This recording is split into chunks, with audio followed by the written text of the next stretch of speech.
Les élus provinciaux ont retrouvé mardi les chemins de leurs différents organes délibérants lors de la cérémonie solennelle d'ouverture de la session ordinaire des mars à travers le pays. Les élus provinciaux de Kinshasa, quant à eux, ne sont pas venus, mais bredouillent à l'ouverture de cette session avec eux une pétition contre le président de l'Assemblée provinciale. Ils accusent Godin Poi d'incompétence, de fautes graves et de la gestion opaque et peu orthodoxe des affaires au sein de l'Assemblée provinciale de Kinshasa.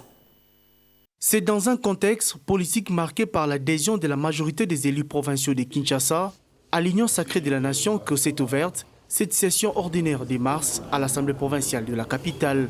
Déjà, à l'ouverture de cette séance plénière, un groupe des élus locaux a profité de cette occasion pour déposer la pétition initiée contre le président de leur organe délibérant. Ces derniers reprochent au speaker de l'APK de plusieurs griefs dont la léthargie qui a élu domicile au sein de leur hémicycle.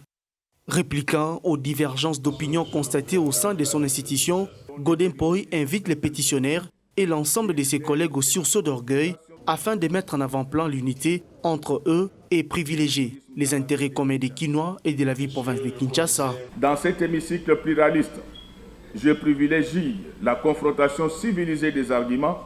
Cet immense effort crée la beauté de la démocratie propre aux grands esprits que vous êtes, qui acceptent les compromis face à la contradiction.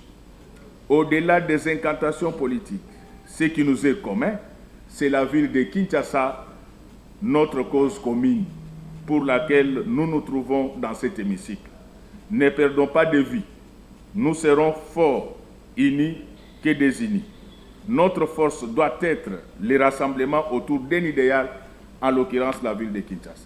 Message bien accueilli par certains élus. C'est une bonne chose. Nous ne pouvons que vivre dans un milieu empreint d'amour et de concorde, de paix et de pardon.